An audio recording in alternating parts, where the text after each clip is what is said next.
Ya, salam.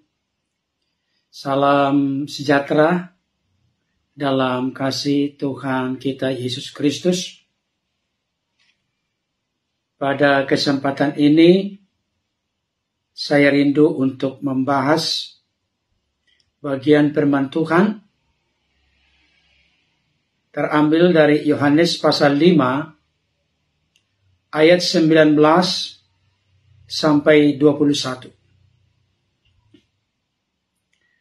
Yohanes pasal 5 ayat 19 sampai 21. Saya bacakan untuk kita Bapak Ibu Saudara. Maka Yesus menjawab mereka katanya,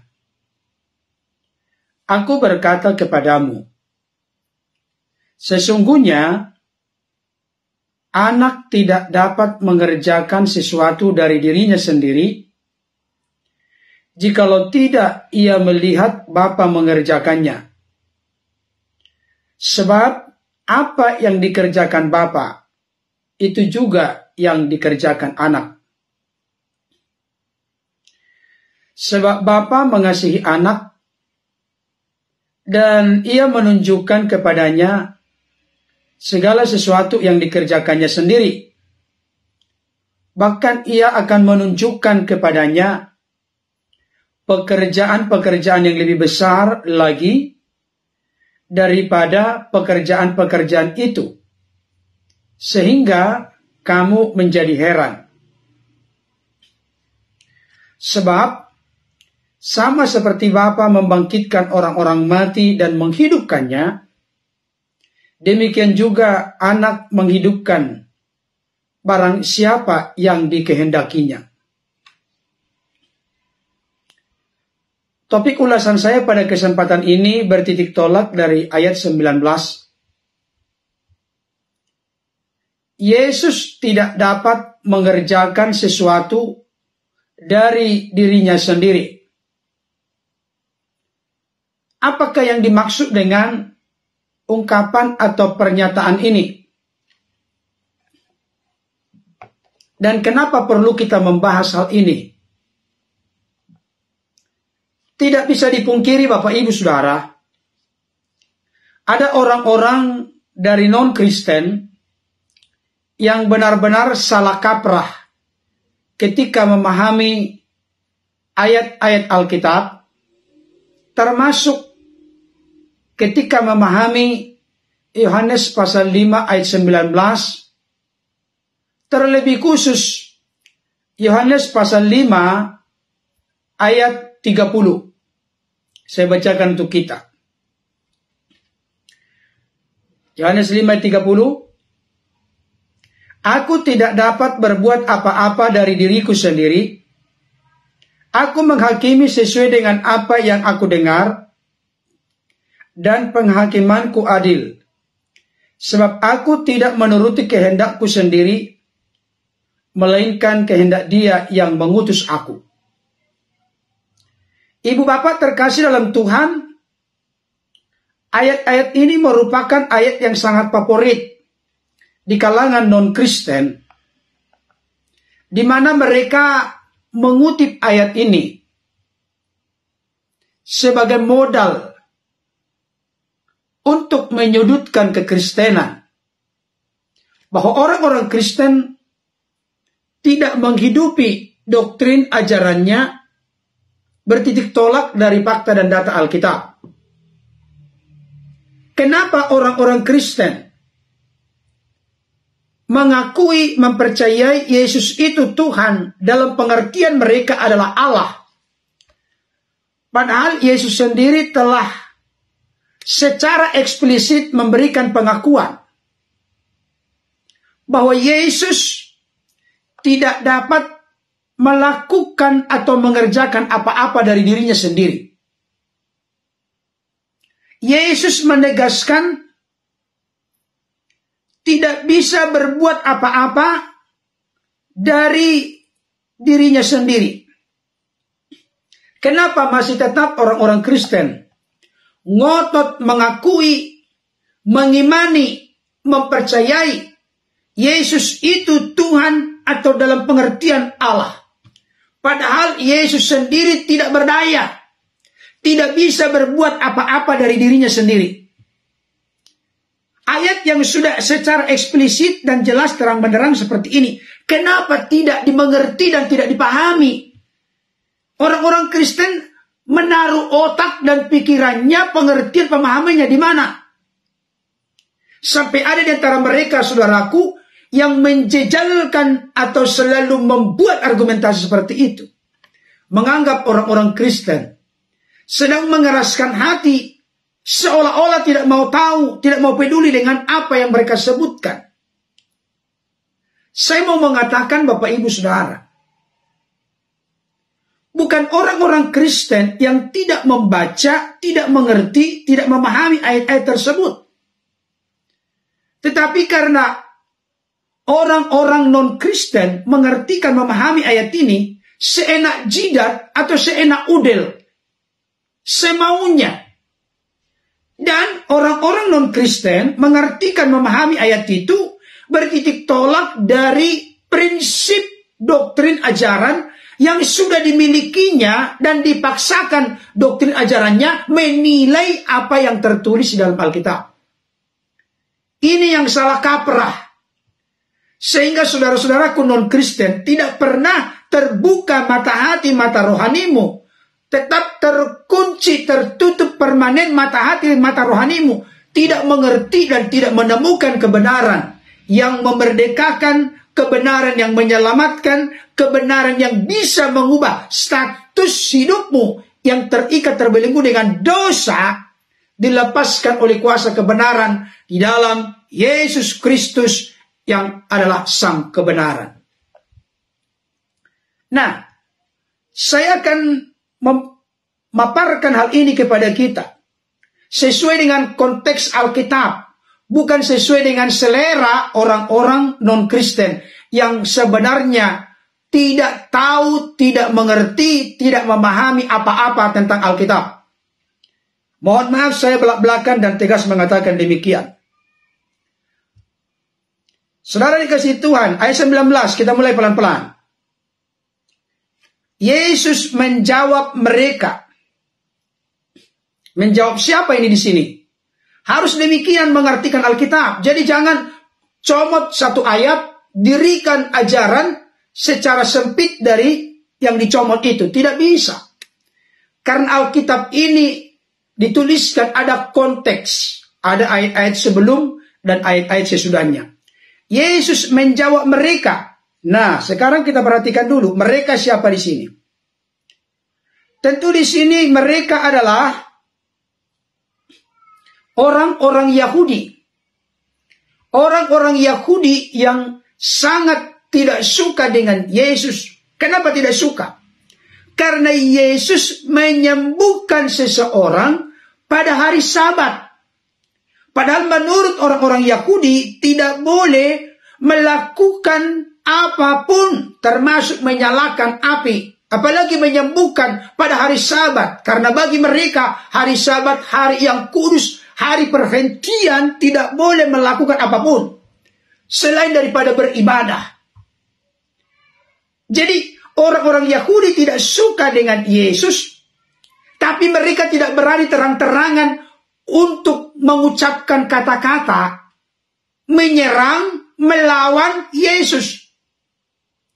Tetapi yang sangat luar biasa Bapak Ibu Saudara, 19, maka Yesus menjawab mereka. Padahal orang-orang Yahudi tidak ngomong apa-apa, tapi Yesus menjawab mereka. Dari sini pun sudah kita menemukan fakta kebenaran. Kalau kita melihat konteks sebelum ayat 19, maka kita akan mendapatkan bahwa konteks ini diakhiri dengan kata-kata Yesus di dalam ayat 17. Kita lihat dulu ayat 17. Ayat 17 dari Yohanes 5, Yesus berkata kepada mereka, Bapakku bekerja sampai sekarang, maka aku pun bekerja juga. Ini konteksnya. Saudara dikasihi Tuhan, jadi Yesus menjawab bukan kata-kata orang Yahudi. Tapi Yesus menjawab apa yang terkandung di dalam pikiran orang-orang Yahudi atas reaksi mereka ketika Yesus menyembuhkan seseorang pada hari Sabat. Saya ulangi kembali.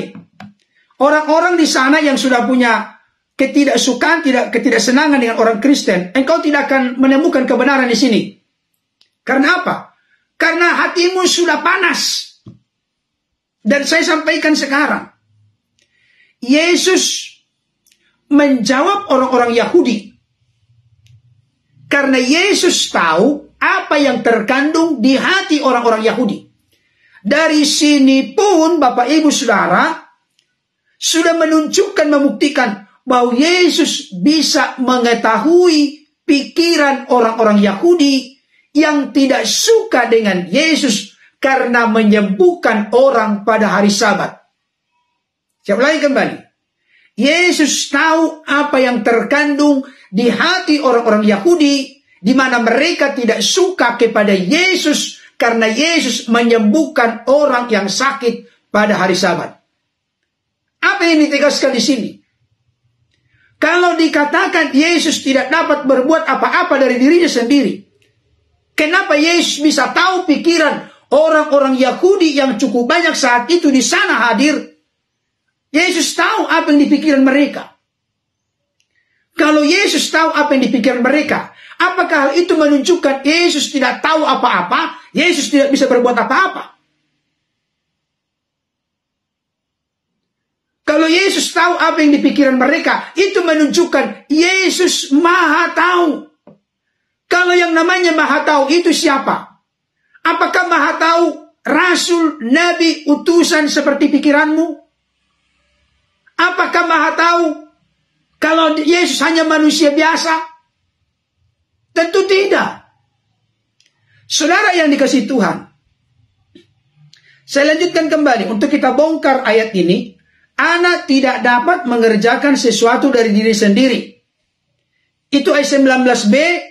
Bisa dibandingkan ayat 30a. Aku tidak dapat berbuat apa-apa dari diriku sendiri. Nah, ayat inilah yang sering dipersoalkan, dipermasalahkan, dan diarahkan oleh non-Kristen. Karena mereka tidak tahu ayat ini, mereka menganggap orang Kristen yang tidak tahu. Tapi Anda yang tidak tahu, Anda yang tidak mengerti. Dan saya kasih tahu Bapak Ibu Saudara, saudara-saudaraku non-Kristen. Orang-orang Kristen tidak kaget dengan pengertian pemahaman non-Kristen terkait dengan ayat 19 dan ayat 30. Kenapa? Karena sejak zaman mula-mula gereja sekitar abad ketiga, Bapak Ibu Saudara, sudah ada yang bernama Arius atau Arianisme memakai ayat ini. Dan inilah akhirnya nanti menjadi dasar atau doktrin dari pengajaran saksi Yehova. Yang mengatakan bahwa Yesus lebih rendah dari Bapa karena Yesus tidak bisa melakukan apapun dari dirinya. Jadi kami orang Kristen tidak kaget kalau ada orang-orang non-Kristen yang menyimpulkan sekarang bahwa Yesus itu lebih rendah dari Bapa. Bahwa Yesus itu tidak bisa berbuat apa-apa dari dirinya. Karena dulu sekitar abad kedua sampai ketiga sudah ada ajaran Arius atau Arianisme yang memiliki pandangan pengertian demikian. Jadi kami orang Kristen tidak kaget kalau ada yang ngikut-ngikut dengan Arius atau Arianisme sekarang ini. Yang punya pemikiran pemahaman yang sama, yang mencoba untuk membelokkan ajaran Alkitab yang lurus atau yang ortodoks. Saudara yang dikasihi oleh Tuhan, tetapi sebetulnya ayat ini sama sekali tidak menunjukkan ketidakberdayaan atau ketidakmampuan Yesus. Dalam konteks di mana Yesus menunjukkan dirinya sebagai anak Allah dan menyamakan dirinya dengan Allah, tidak mungkin ujuk-ujuk Yesus justru menunjukkan ketidakmampuannya atau ketidakberdayaannya. Kenapa? Coba kita lihat. Ayat yang ke-18. Ayat 18. Ketika Yesus berkata, ayat 17, tetapi ia berkata kepada mereka, Bapakku bekerja sampai sekarang, maka aku pun bekerja juga. Ketika Yesus berkata Bapakku, berarti Yesus menempatkan dirinya sebagai anak. Apa reaksi dari orang-orang Yahudi ayat 18 dari Yohanes 5? Sebab itu orang-orang Yahudi lebih berusaha lagi untuk membunuhnya, bukan saja karena ia meniadakan hari Sabat, tetapi juga karena ia mengatakan bahwa Allah adalah Bapanya sendiri, dan dengan demikian menyamakan dirinya dengan Allah. Orang-orang Yahudi tahu ketika Yesus berkata Bapakku bekerja sampai sekarang, aku pun anaknya bekerja sampai sekarang. Orang-orang Yahudi marah. Orang-orang Yahudi ingin membunuh Yesus. Karena dengan menyebut Allah adalah Bapanya dan Yesus sebagai anaknya, hal itu menurut pengertian pemahaman orang-orang Yahudi, Yesus sedang menyamakan dirinya dengan Allah. Jadi apa yang terjadi dengan ayat 19 dan ayat 30 itu respon tanggapan Yesus atas ketidaksukaan dari orang-orang Yahudi, yang mana Yesus itu menyatakan dirinya sebagai anak dan Allah adalah Bapanya. Nah, saya lanjutkan Bapak Ibu Saudara. Kalau demikian, Yesus berkata, anak tidak dapat mengerjakan sesuatu dari diri sendiri. Ayat 19b, ayat 30a, aku tidak dapat berbuat apa-apa dari diriku sendiri. Apa pengertiannya? Apa pemahamannya? Apa maksud kata-kata Yesus ini? Perhatikan baik. Ini konklusinya. Kata-kata Yesus ini bukan bertujuan menunjukkan ketidakberdayaannya, ketidakmampuannya, tetapi sebenarnya untuk menekankan kesatuan yang tidak terpisahkan antara Yesus sebagai anak dan Allah sebagai Bapa, yang menyebabkan Yesus tidak bisa melakukan apapun terpisah dari Bapa, dan Bapa tidak bisa melakukan apapun terpisah dari Yesus. Kesatuan kesamaan hakikat antara Yesus dengan Bapa, Yesus dalam keberadaan sebagai firman yang adalah Allah dengan Allah Bapa tidak terpisahkan. Jadi tidak mungkin Yesus mengerjakan sesuatu yang kontradiksi, yang bertentangan dengan Bapa, karena adanya kesatuan hakikat yang mustahil ada kontradiksi atau pertentangan di dalamnya.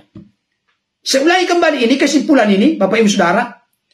Kalau demikian, apa arti maksud kata-kata Yesus? Anak tidak dapat mengerjakan sesuatu dari dirinya sendiri. Aku tidak dapat berbuat apa-apa dari diriku sendiri. Hal itu bertujuan untuk menekankan kesatuan yang tidak terpisahkan antara Yesus sebagai anak dengan Allah sebagai Bapa, yang menyebabkan Yesus tidak bisa melakukan apapun terpisah dari Bapa. Demikian juga sebaliknya, Bapa tidak bisa melakukan apapun terpisah dari anaknya, yaitu Yesus. Tolong jangan picik, dangkal, dan sempit berpikir kalau disebut Bapa bukan berarti ada di situ konotasi biologis atau konotasi seksual. Sebutan anak juga bukan berarti Allah itu beranak dan diperanakkan. Tidak. Anak itu istilah teologis dari firman yang bersama-sama dengan Allah. Sesuatu yang keluar dari diri Allah disebut diperanakkan, diutus. Itu maksudnya, Bapak Ibu Saudara. Jadi Yesus dan Bapa tidak bisa bekerja sendiri-sendiri. Sebaliknya, pekerjaan Yesus adalah pekerjaan Bapa, dan pekerjaan Bapa adalah pekerjaan Yesus. Dengan demikian, kata-kata Yesus ini menjawab serangan dari orang-orang Yahudi bahwa Yesus melanggar Sabat dan menghujat Allah. Ayat 18 tadi. Kalau Yesus bisa melanggar Sabat dan menghujat Allah, maka itu berarti Yesus bisa melakukan sesuatu terpisah dari Bapa. Tetapi Yesus tidak bisa melakukan sesuatu terpisah dari Bapa, karena itu jelas bahwa ia tidak bisa dituduh melanggar hari Sabat ataupun menghujat Allah. Jadi Bapak Ibu Saudara, kelemahan dari saudara-saudaraku non-Kristen memahami ayat ini, tidak tahu konteks, tapi sok tahu. Merasa lebih tahu, lebih pintar dari orang-orang Kristen. Tapi Anda tidak tahu apa-apa. Di sini ada orang Yahudi tidak suka dengan Yesus menyembuhkan orang pada hari Sabat. Artinya harus dihentikan. Harus di stop. Karena sekarang hari Sabat. Tapi realita kenyataannya, Yesus tetap menyembuhkan orang pada hari Sabat. Ketika Yesus menyembuhkan orang hari Sabat, itu dituduh melanggar hari Sabat.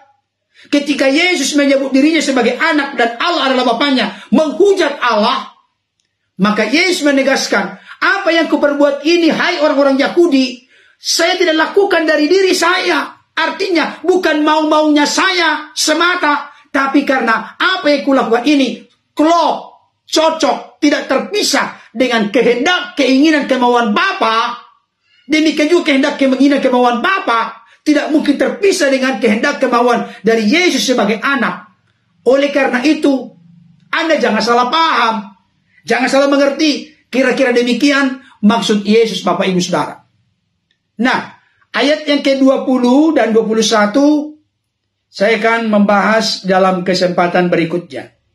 Oke, karena sudah mau maghrib, kiranya apa yang saya sampaikan dapat mencelikkan mata hati, mata rohani orang-orang yang masih gagal paham. Tapi saya mau tegaskan, kalau dikatakan anak tidak dapat melakukan sesuatu dari dirinya, bukan berarti anak itu tidak berdaya, tidak mampu. Yesus berkata, aku tidak dapat berbuat apa-apa dari diriku sendiri. Buktinya bersebaran di mana-mana. Yesus melakukan hal apa saja, menyembuhkan orang yang lumpuh berjalan, tuli mendengar, buta melihat, orang kusta menjadi tahir, orang mati bangkit, anak perempuan Yairus bangkit, anak pemuda di Nain bangkit, Lazarus bangkit, dosa diampuni. Yesus mencipta segala sesuatu. Tidak mungkin tidak bisa melakukan sesuatu. Tapi itu hanya memberikan konfirmasi dan penegasan, Bapak Ibu Saudara, bahwa apa yang dilakukan, dikerjakan Yesus mustahil bertolak belakang dengan apa yang dilakukan oleh Bapa. Karena apa? Karena antara Yesus sebagai anak atau firman dengan Allah sebagai Bapa mustahil kontradiksi kehendak, tujuan, keinginan, dan rencana. Satu hakikat tidak mungkin kontradiksi, tidak mungkin bertentangan. Oke, Tuhan Yesus memberkati, sampai bertemu kesempatan berikutnya. Dadah.